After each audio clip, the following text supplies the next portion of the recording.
Ceci est un livre audio autogénéré par Google. 1. Les enjeux d'une mutation. A. Présentation des Émirats arabes unis. 1. Géographie et histoire des Émirats arabes unis. Les Émirats arabes unis, OUN, font partie du sous-ensemble géographique de l'Arabie du Sud-Est. Ils ont environ 750 km de côte sur ce qu'on appelle le Golfe intérieur, soit plus d'un tiers de la rive arabe du Golfe. Les OUN ont aussi un accès direct à l'océan Indien via leurs 75 km de côte sur la mer d'Oman. Pendant longtemps, les communications internes à travers la péninsule ont été problématiques car les deux côtes, qui occupent deux côtés du triangle formé par la presqu'île du Ramoussandam, sont séparées par la chaîne des monts Hajar. Le relief accidenté et les conditions de vie très précaires de la chaîne des montagnes en ont fait un refuge parfait au long des siècles. Cela a été un facteur majeur de préservation de l'indépendance de l'État ibadite, en Oman voisin, lorsque celui-ci sortit de la zone d'influence des califes omeyyades, 661 à 750, à la fin du 7e siècle. Aujourd'hui encore, ces caractéristiques géographiques constituent un élément dont l'importance est même prise en compte dans les délibérations stratégiques. Le désert est au centre de la vie quotidienne dans les eaux. Plus des 2/3 du territoire des 7 États sont occupés par le désert. Ce désert fait partie du Rub al-Khali, le quart vide. Cette mer de sable et de gravier a toujours séparé le golfe des autres territoires habités de la région tels l'Hadramaout, le Yémen ou le Naïd, plus efficacement que ne l'aurait fait une mer. Le désert qui entoure le pays au sud et à l'ouest explique l'isolement de ce dernier. Seule la mer a permis la communication avec le monde. L'ensemble du golfe est très peu profond, ne dépassant pas les 90 mètres, ce qui rend la navigation dangereuse, par la présence d'îles et de bancs de sable. Cependant, les données géographiques et climatiques sont favorables à la croissance des huîtres perlières. La pêche des perles a occupé pendant longtemps une place centrale dans la vie économique de la population de la côte sud, mais son intensité variait en fonction de facteurs comme la sécurité régionale ou la demande internationale. Enfin, la mer constitue une frontière entre deux mondes très distincts. Le style de vie de la côte sud-est reste attaché à certaines traditions des premiers temps de l'islam et à son héritage culturel arabe. En Iran, la vie est influencée par un passé historique différent et la population issue d'un autre groupe ethnique. L'islam a permis de rapprocher les systèmes politiques des deux rives du Golfe. Mais alors que l'islam est religion commune, les eaux du Golfe et les montagnes iraniennes séparent la côte à prédominance arabe et sunnite des Persans traditionnellement chiites, la côte perse étant elle-même peuplée en majorité de sunnites d'origine tribale arabe. 2. La population des Émirats arabes unis. Les Émirats arabes unis s'étendent sur 84 400 km². C'est une fédération composée de 7 émirats, Abu Dhabi, Dubaï, Sharjah, Ras Al Khaimah, Ajman, Fujairah ou Malkiwine et qui a été créée le 18 juillet 1971. Les Émirats comptent environ 3,2 millions d'habitants. 85% de ces habitants sont de nationalité étrangère et originaires, pour une large majorité, des pays arabes et du sous-continent indien. Si les Émiriens sont musulmans, une proportion non négligeable de travailleurs étrangers est de religion chrétienne. Parmi les musulmans, une large majorité est sunnite, mais il existe quelques communautés chiites, cas des Iraniens installés aux Émirats arabes unis. La plupart des citoyens des eaux descendent de deux tribus, les Khawazim et les Baïti Y à accent circonflexe S, qui sont devenues prépondérantes au XVIIIe siècle. Les Khawazim, principalement des commerçants, ont établi leur domination sur ce que sont aujourd'hui Ras Al Khaimah et Sharjah, tandis que les Banu Y à accent circonflexe S, plutôt des agriculteurs, vivaient dans les actuels Abu Dhabi et Dubaï. Les Émirus en chiffres. Source: Surveys of the World, The Middle East and North Africa 2004. 3. La situation économique des Émirats arabes unis.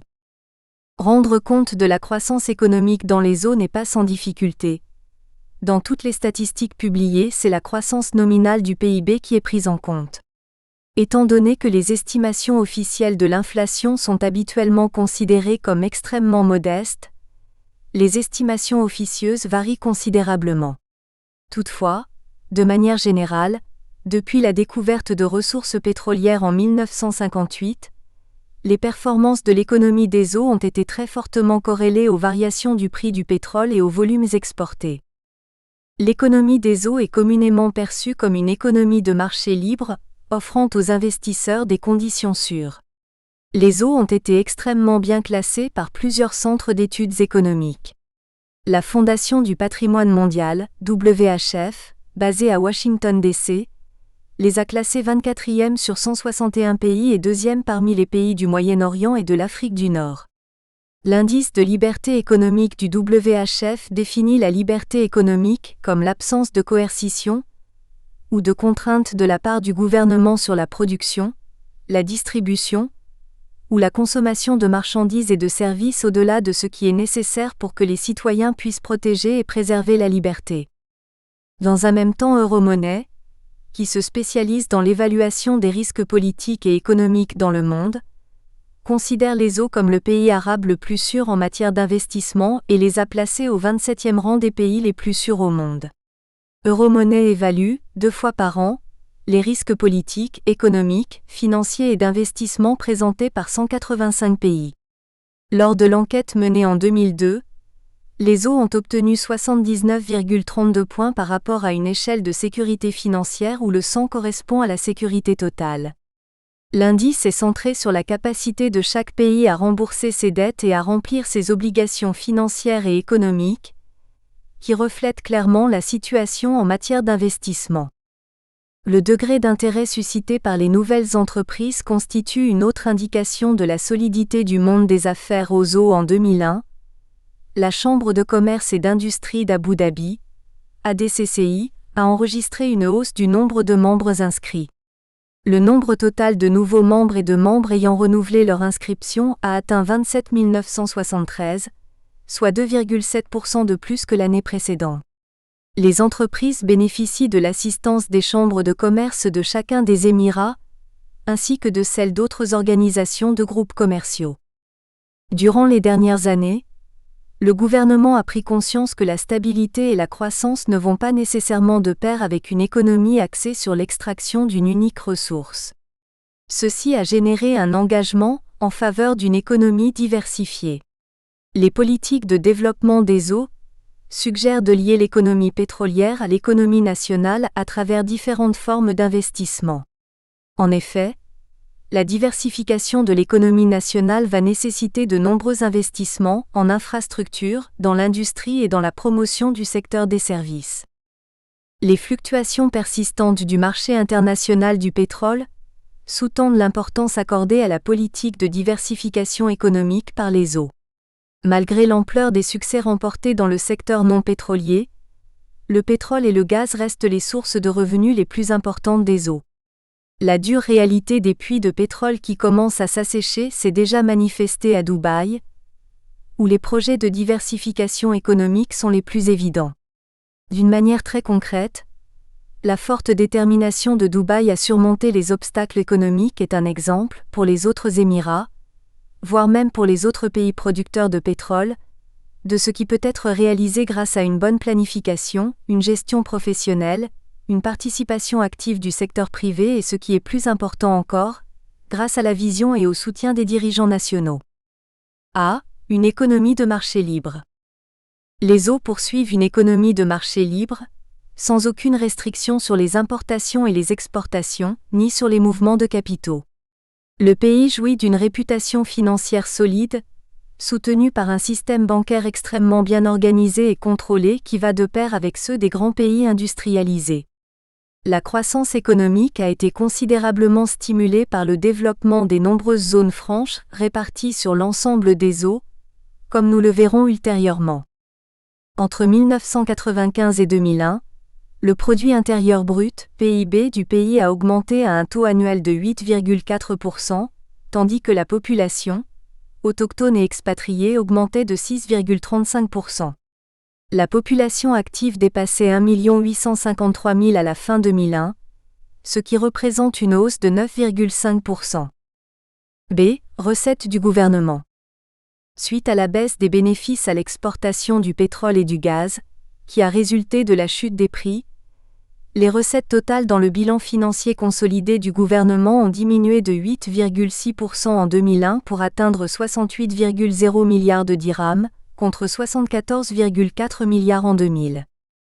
Les recettes fiscales, droits de douane et autres taxes, ont augmenté en 2001 de 33,1% pour atteindre 9,8 milliards de dirhams, ce qui constitue 14,4% des recettes totales. Cette hausse s'est manifestée principalement dans les recettes provenant des autres taxes, qui ont augmenté de 2,4 milliards de dirhams, 42,4%. De même, en 2001, les recettes douanières ont vu une hausse de 67 millions de dirhams, 3,8%, celles-ci s'élevant à 1,8 milliard de dirhams. Les recettes non fiscales ont diminué de 13,2% pour totaliser 58,2 milliards en 2001, contre 67,0 milliards de dirhams en 2000, soit 85,6% des recettes totales en 2001, contre 90,1% en 2000. Ce déclin a été attribué principalement à une chute de 7,5 milliards de dirhams, 13,4%, des recettes provenant de l'exportation de pétrole et de gaz qui sont passées de 56,0 milliards de dirhams en 2000 à 48,5 milliards de dirhams en 2001. Dépenses du gouvernement. Comme il n'y a aucun impôt fédéral à payer sur les revenus ou sur les bénéfices personnels, les dépenses du gouvernement dépendent principalement des revenus pétroliers. Bien que le pétrole ait représenté 76,59% du total des revenus gouvernementaux en 1994, ce taux a légèrement baissé pour atteindre 71,39% en 2001. Le gouvernement a en effet investi dans les sources non pétrolières de revenus. Les dépenses de développement se sont accrues de 18,3% pour atteindre 13,2 milliards de dirhams en 2001, contre 11,2 milliards de dirhams en 2000. Les taux de change. La Banque centrale maintient un taux de change de 3,6725 dirhams par rapport au dollar. La politique bancaire joue un rôle très important dans la gestion des marges brutes d'autofinancement au sein du pays et par rapport au reste du monde. La Banque centrale fournit aux banques locales les billets de banque dont elles ont besoin et la quantité de monnaie émirienne en circulation en dehors des banques est passée de 6,4 milliards de dirhams en décembre 1995 à 10,9 milliards de dirhams en septembre 2002. Les dépôts en banque ont fait un bond de 14,4 milliards de dirhams en 1995 à 34,14 milliards à la fin septembre 2002, ce qui reflète une croissance de l'activité économique durant cette période. Simultanément, les dépôts du gouvernement fédéral ont augmenté de 22,09 milliards de dirhams en 1995 à 40,45 milliards à la fin septembre 2002. Déficit. Selon la Banque centrale, le déficit s'est accru de 166,1% en 2001, pour atteindre 25,8 milliards de dirhams, contre un déficit de 9,7 milliards en 2000. La majeure partie de ce déficit, 90,9%, a été financée entièrement par les apports des investissements gouvernementaux, et le reste grâce à des prélèvements sur les dépôts nets du gouvernement auprès de banques opérant dans le pays. Le ministère de la Planification, MOP, indique pour 2001 un déficit quelque peu inférieur, de 17,9 milliards de dirhams. Ceci s'explique par le fait que le MOP fournit des estimations de revenus plus élevées, provenant principalement de sources non pétrolières, et des dépenses inférieures aux prévisions. D'après le MOP, il existe un déficit accumulé d'environ 164,5 milliards de dirhams, 44,8 milliards de dollars dans les comptes consolidés depuis 1993. Toutefois, celui-ci a été en grande partie compensé par les retours obtenus dans le cadre des énormes investissements effectués par les eaux à l'étranger, et non pas par des emprunts. Balance des paiements en 2001. Malgré le caractère globalement positif de la situation économique qui régnait aux eaux en 2001, les estimations préliminaires de la balance des paiements indiquent une baisse prononcée des excédents tant de la balance commerciale que de la balance des transactions courantes. Ceci est dû principalement à l'évolution négative de la situation du marché pétrolier. L'excédent de la balance commerciale a chuté de 54,4 milliards de dirhams en 2000 à 38,2 milliards de dirhams en 2001, 29,9%. Ceci est dû à la baisse, de 15,2 milliards de dollars du montant des exportations du secteur des hydrocarbures d'une part, et à une hausse considérable, de 4,5 milliards de dirhams des importations de marchandises d'autre part. La baisse des revenus à l'exportation du secteur des hydrocarbures a pour origine la chute des prix du pétrole brut en 2001, et de ce fait des prix du gaz, des condensats et des produits pétroliers. D'autre part, la valeur des exportations autres que le pétrole et le gaz, y compris les exportations d'or non monétaire et celles des zones franches, a augmenté en 2000 et 2001. La valeur des importations totales, y compris les importations estimées de marchandises de tous les Émirats, ainsi que les importations des zones franches et d'or non monétaire, s'est élevée au total à 133,1 milliards de dirhams en 2001, soit une hausse de 3,5% par rapport à 2000. Grâce à l'amélioration du taux de change du dirham par rapport aux monnaies des principaux partenaires commerciaux du pays, et à la hausse modérée de ces marchandises dans les pays d'origine, la valeur des importations en 2001 a reflété un accroissement du volume par rapport à 2000. Ceci est dû principalement à une reprise des activités dans les secteurs non pétroliers du pays, à une augmentation du nombre de projets, à une croissance de la demande intérieure suite à l'augmentation des revenus et de la population et à la valeur accrue des réexportations, en particulier vers les pays voisins. Malgré une hausse de 1,5% des importations nettes estimées en 2001, moins la valeur totale estimée des réexportations et à l'exclusion des importations des apostrophes or non monétaires et de celles venant des zones franches, par rapport à 2000, les importations par habitant sont tombées de 15 900 dirhams en 2000 à 15 000 dirhams en 2001. Ceci a été attribué principalement à une croissance démographique de 7,4% durant 2001, taux supérieur à l'augmentation des importations nettes estimées. Quant aux transactions courantes, la balance des revenus des investissements réalisés par les sociétés d'investissement publiques et privées a baissé d'0,5% en 2001 par rapport à 2000, atteignant 18,6 milliards de dirhams. Le solde débiteur des secteurs du tourisme, des voyages et des services publics s'est accru de 8,3% par rapport à 2000, s'élevant à 8,8 milliards de dirhams. Par suite de la chute de l'excédent des transactions courantes de 50,5 milliards en 2000 à 32,5 milliards de dirhams en 2001, 35,6%, le flux de capitaux des institutions gouvernementales, le flux de capitaux privés et le post-erreur et omission nette du compte capital ont diminué de 26,5% en 2001 par rapport à 2000 pour atteindre 27,1 milliards de dirhams. Les capitaux privés à court terme ont aussi enregistré une sortie de 3,86 milliards de dirhams. En même temps, l'excédent global de la balance des paiements est passé de 10,4 milliards de dirhams en 2000 à 1,8 milliard de dirhams en 2001. Ceci a été causé principalement par un fléchissement en 2001 des flux au niveau des actifs étrangers nets de la Banque centrale. G. Activités monétaires et bancaires. Quant à l'évolution des activités monétaires et des opérations bancaires en 2001 par rapport à 2000, la masse monétaire, M1, a augmenté de 15,8% pour atteindre 39,46 milliards de dirhams. Suite à cette hausse, et à une augmentation des dépôts quasi-monétaires de 9,54 millions de dirhams, 8,9%, les liquidités nationales privées, M2, se sont accrues de 14,94 milliards de dirhams, 10,6% pour atteindre 156,48 milliards de dirhams. Une analyse des facteurs exerçant une influence sur les liquidités nationales privées montre que l'impact des actifs nets à l'étranger a pris de l'importance, ceux-ci ayant augmenté de 5,64 milliards, 4,9%. L'impact du crédit national net a lui aussi pris de l'importance, puisqu'il a augmenté de 12,65 milliards de dirhams, 12,8%.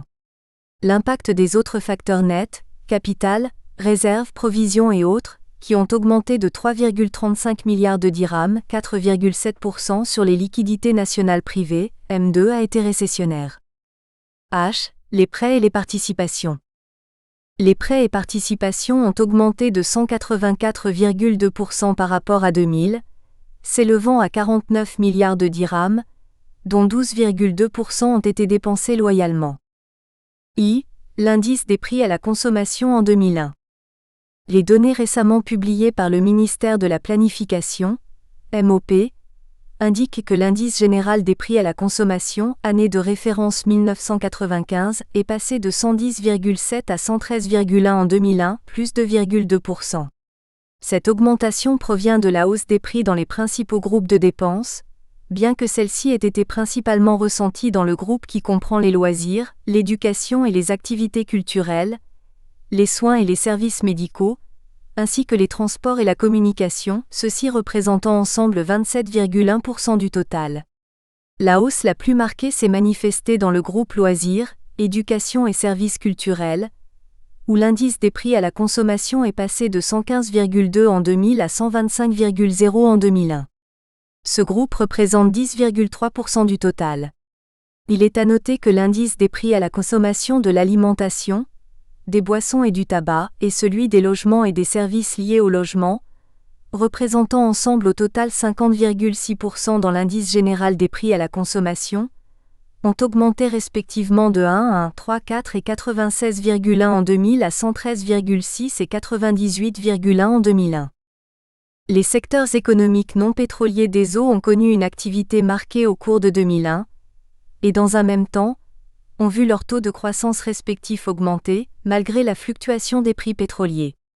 Les politiques en matière de monnaie et de crédit ont réussi à maintenir les taux de croissance des liquidités nationales et de l'expansion du crédit en harmonie avec les taux de croissance de la part du PIB provenant du secteur non pétrolier, ce qui a permis de ralentir l'augmentation des prix nationaux. Le produit intérieur brut. Le PIB non pétrolier a augmenté rapidement entre 1975 et 1980, à un taux annuel de l'ordre de 19%, principalement financé par le revenu pétrolier. Depuis le début des années 1990, la croissance du revenu non pétrolier s'accélère, à un taux annuel moyen fluctuant entre 4% et 14% de 1990 à 1996. Suivant ces fluctuations, une question essentielle se pose: quelles sont les contraintes auxquelles les eaux doivent faire face et qu'est-ce qui pourrait gêner leur croissance future? La dépendance des eaux vis-à-vis du pétrole signifie également une dépendance à des facteurs externes incontrôlables, étant donné que ce sont les forces du marché qui déterminent l'équilibre entre l'offre et la demande. Les fluctuations des prix pétroliers affectent autant les exportations que les importations et les politiques économiques nationales du pays. Cette dépendance a créé une économie fragile, car la croissance économique des Émirats dans le long terme est affectée directement par les perturbations du secteur des hydrocarbures.